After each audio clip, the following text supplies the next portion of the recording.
மறைந்த இயக்குனரும் நடிகருமான பாக்யராஜ் உடலுக்கு அரசியல் பிரபலங்கள், திரை நட்சத்திரங்கள், பொதுமக்கள் என பல்வேறு தரப்பினரும் அஞ்சலி செலுத்தி வருகின்றனர். விவரங்களுடன் செய்தியாளர் ராஜகுமரன் இணைப்பில் இருக்கிறார். வணக்கம் ராஜகுமரன், விவரங்களை தொடர்ந்து பகிரலாம். மறைந்த பாக்யராஜ் உடலுக்கு தற்பொழுது நடிகர் ரஜினிகாந்த் அஞ்சலி செலுத்தி சென்றிருக்கின்றார். நடிகர் சரத்குமார் உள்ளிட்டவர்களும் தற்போது அஞ்சலி செலுத்தி இருக்கின்றார்கள். ரஜினிகாந்த் வருகை தந்து மலர் மாலையிட்டு தற்போது இயக்குனர் பாக்யராஜ் அவர்களுக்கான தன்னுடைய இறுதி அஞ்சலியை செலுத்தி இருக்கின்றார். இதேபோன்று பல அரசியல் பிரபலங்களும் பாக்யராஜ் அவர்களுக்கு அஞ்சலி செலுத்தி வருகின்றார்கள் என்பதை தொடர்ந்து பார்த்து வருகின்றோம். முன்னாள் முதலமைச்சர் மு.க.ஸ்டாலின் இன்று அடுத்தடுத்து வருகை தந்து அஞ்சலி செலுத்தி இருக்கின்றார்கள். அதிமுகவை சார்ந்த முன்னாள் அமைச்சர்கள் பலரும் வருகை தந்து பாக்யராஜ் உடலுக்கு அஞ்சலி செலுத்தி இருக்கின்றார்கள் என்பதை பார்க்கின்றோம். திரையுலகினுடைய மூத்த நடிகர்கள் உட்பட பலரும் வருகை தந்து அஞ்சலி செலுத்தி வருகின்றார்கள்.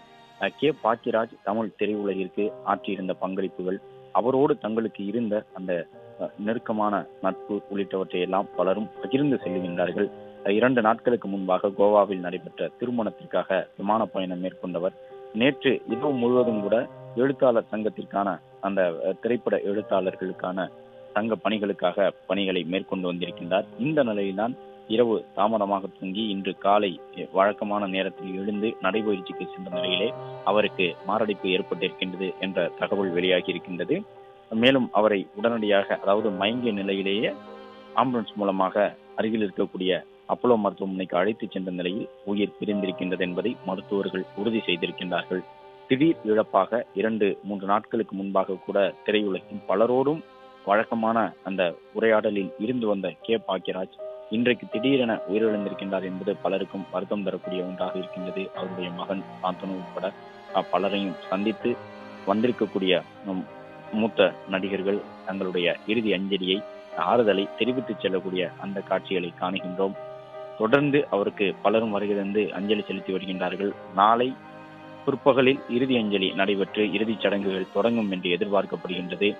பாக்யராஜ் எடுத்த திரைப்படங்கள், அந்த திரைப்படங்களில் அவர் தன்னுடைய நடிப்பை எவ்வளவு முதிர்ச்சியோடு வெளிப்படுத்தி இருந்தார், பல்வேறு மொழி திரைப்படங்களுக்கும் அது ஒரு முன்மாதிரியாக இருந்தது உள்ளிட்ட விவரங்களை எல்லாம் பலரும் பகிர்ந்திருக்கின்றார்கள்.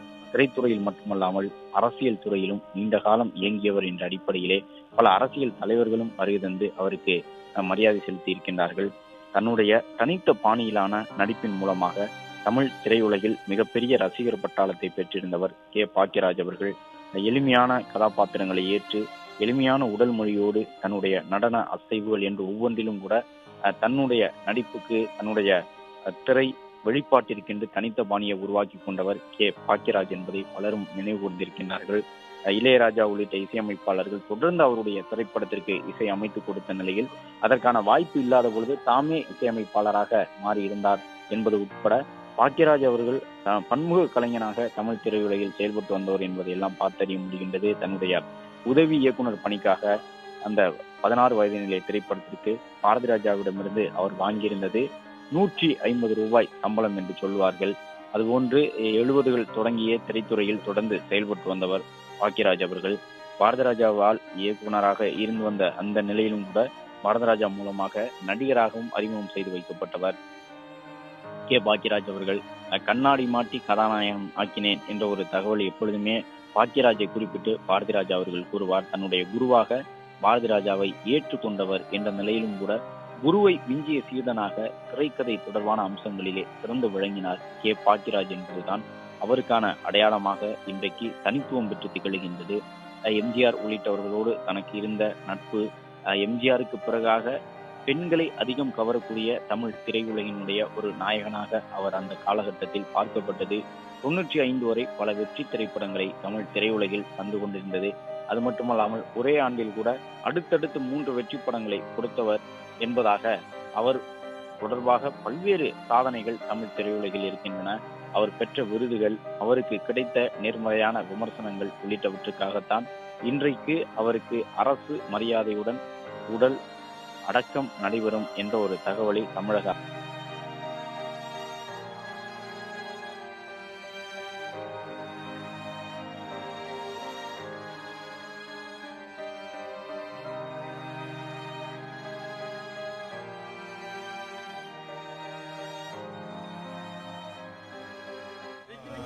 நம்பவே முடியல.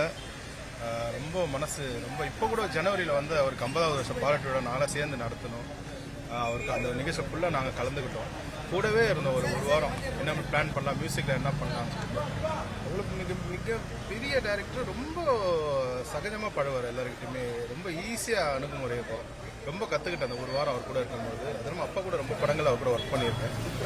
நினச்சே பார்க்க முடியல. அவர் இல்லைன்றது நினச்சி கூட பார்க்க முடியல. ரொம்ப மனசு கஷ்டமாக இருக்குது. திரைத்துறையை சார்ந்து உங்களுக்கு தனிப்பட்ட முறையில் வந்து, அதாவது ஒரு டேரக்டர்னாலே ஒரு ஃபங்க்ஷனில் பார்ப்போம். அதில் அடிக்கடி ஃபோன் பண்ணி பேச, தம்பி எப்படி இருக்கீங்க, நேஷனல் அவார்டு வாங்கிறதுக்கு ரொம்ப நன்றி, வாழ்த்துக்கள் தான் அடிக்கடி சொல்லுவார். அவர் ஒரு ஃபேமிலியாகவே பழகுவார் எப்போதுமே. அவர் இல்லைன்றது ரொம்ப மனசு கஷ்டமாக இருக்குது. ஆத்மா சார்ந்து அம்மா எப்படி இருக்காங்கன்னு கேட்டு விசாரிக்கிறது ஒரே டேரக்டர் ஆழ்ந்தவர்களை நான் தெரிவிச்சேன். அம்மா வந்தாச்சு, சொக்கத்தங்கம் தான் ஒர்க் பண்ணியிருக்கேன், மியூசிக் பண்ணியிருக்கேன். நல்ல மனிதர்மா, அவ்வளோதான். அவர் பற்றி ஒரே லைன், நல்ல மனிதர், தங்கமான மனிதர், சொக்கத்தங்கம். நம்முடைய